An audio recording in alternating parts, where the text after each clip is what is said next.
I am happy to join with you today in what will go down in history as the greatest demonstration for freedom in the history of our nation.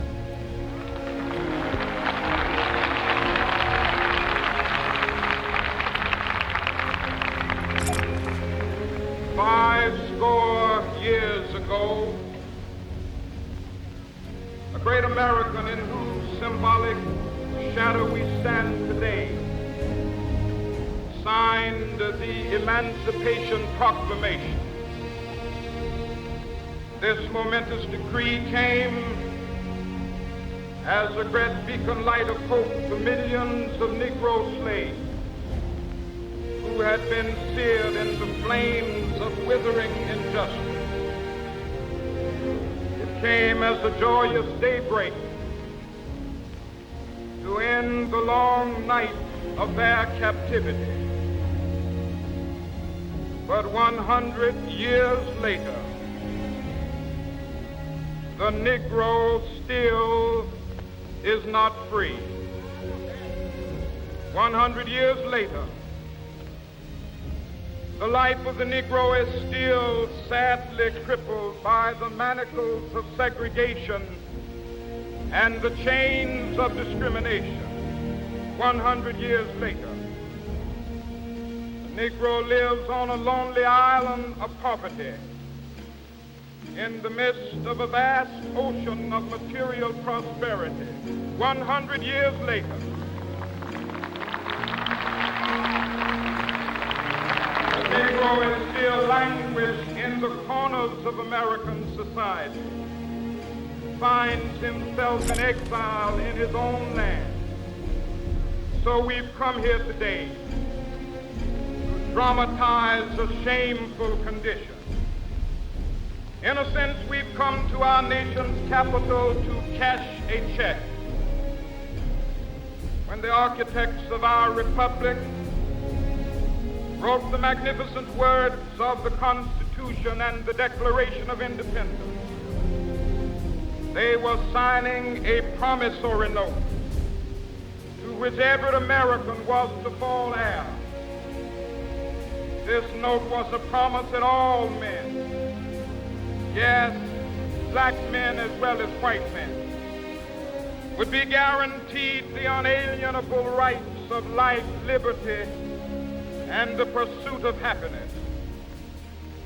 It is obvious today that America has defaulted on this promissory note insofar as her citizens of color are concerned. Instead of honoring this sacred obligation, America has given the Negro people a bad check, a check which has come back marked insufficient funds.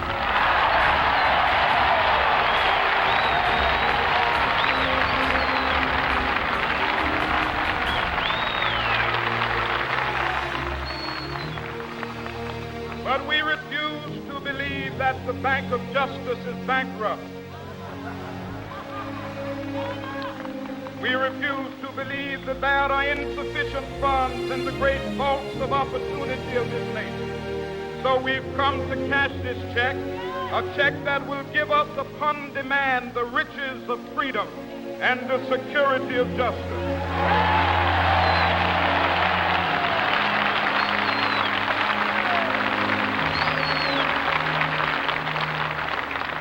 We have also come to this hallowed spot to remind America of the fierce urgency of now. This is no time to engage in the luxury of cooling off or to take the tranquilizing drug of gradualism.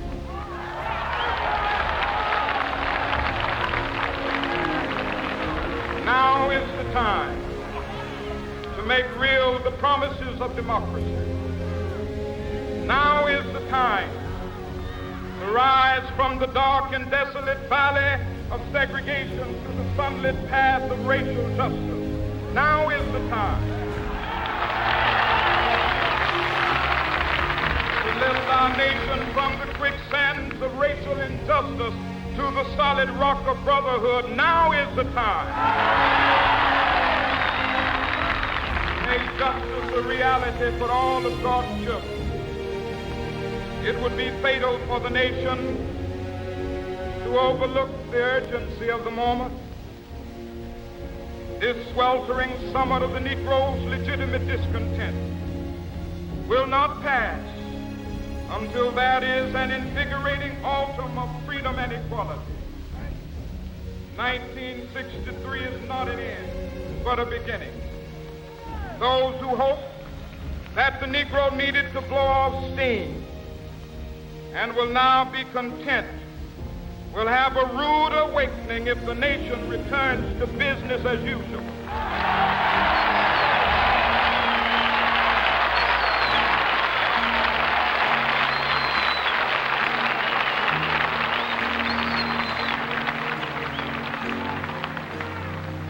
There will be neither rest nor tranquility in America till the Negro is granted his citizenship rights. The whirlwinds of revolt will continue to shake the foundations of our nation until the bright day of justice emerges. But that is something that I must say to my people who stand on the warm threshold which leads into the palace of justice. In the process of gaining our rightful place, we must not be guilty of wrongful deeds. Let us not seek to satisfy our thirst for freedom by drinking from the cup of bitterness and hatred.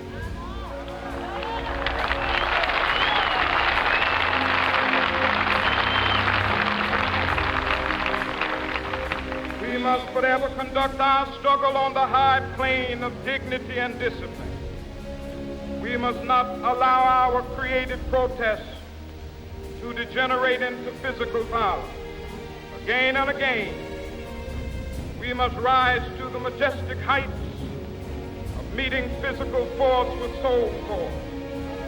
The marvelous new militancy which has engulfed the Negro community must not lead us to a distrust of all white people. For many of our white brothers, as evidenced by their presence here today, have come to realize that their destiny is tied up with our destiny.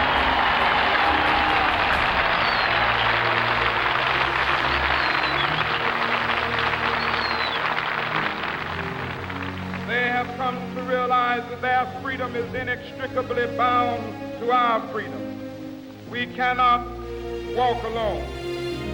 As we walk, we must make the pledge that we shall always march ahead. We cannot turn back. There are those who are asking the devotees of civil rights, when will you be satisfied? We can never be satisfied as long as the Negro is the victim of the unspeakable horrors of police brutality. We can never be satisfied as long as our body is heavy with the fatigue of travel, cannot gain lodging in the motels of the highways and the hotels of the city.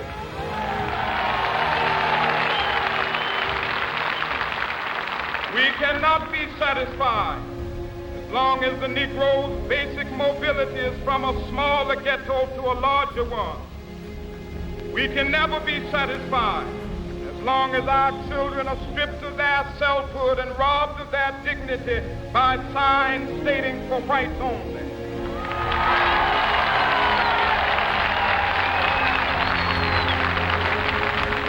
We cannot be satisfied as long as a Negro in Mississippi cannot vote and a Negro in New York believes he has nothing for which to vote.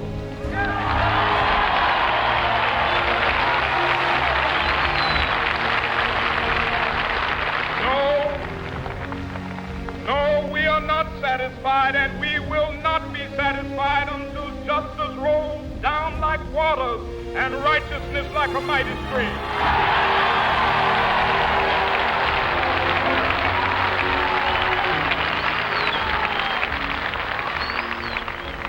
I am not unmindful that Some of you have come here out of great trials and tribulations. Some of you have come fresh from narrow jail cells. Some of you have come from areas where your quest for freedom left you battered by the storms of persecution, staggered by the winds of police brutality. You have been the veterans of creative suffering. Continue to work with the faith that unearned suffering is redemptive. Go back to Mississippi. Go back to Alabama. Go back to South Carolina. Go back to Georgia. Go back to Louisiana. Go back to the slums and ghettos of our northern cities, knowing that somehow this situation can and will be changed. Let us not wallow in the valley of despair. I say to you today, my friend,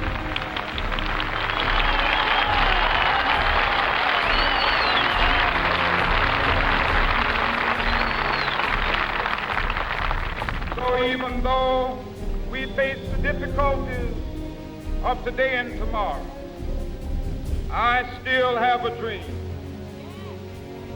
It is a dream deeply rooted in the American dream. I have a dream that one day this nation will rise up, live out the true meaning of its creed. We hold these truths to be self-evident, that all men are created equal.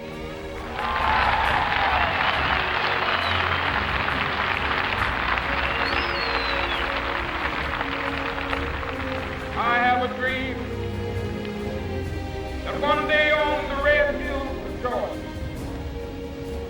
sons of former slaves and the sons of former slave owners will they be able to sit down together at the table of brotherhood. I have a dream that one day even the state of Mississippi, a state sweltering with the heat of injustice, sweltering with the heat of oppression, be transformed into an oasis of freedom and justice. I have a dream.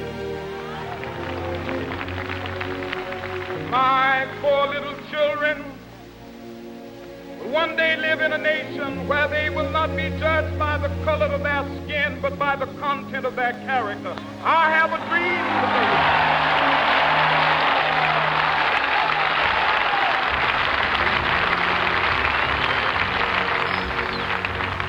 I have a dream that one day down in Alabama, with its vicious racists, with its governor having his lips dripping with the words of interposition and nullification, one day right there in Alabama, little black boys and black girls will be able to join hands with little white boys and white girls as sisters and brothers. I have a dream today.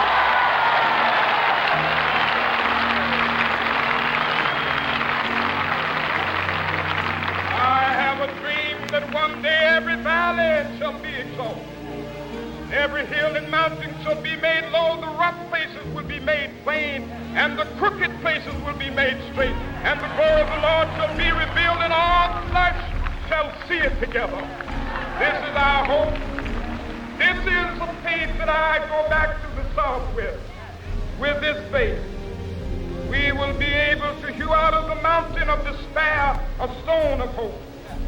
With this faith, we will be able to transform the jangling discords of our nation into a beautiful symphony of brotherhood. With this faith, we will be able to work together, to pray together, to struggle together, to go to jail together, to stand up for freedom together, knowing that we will be free one day.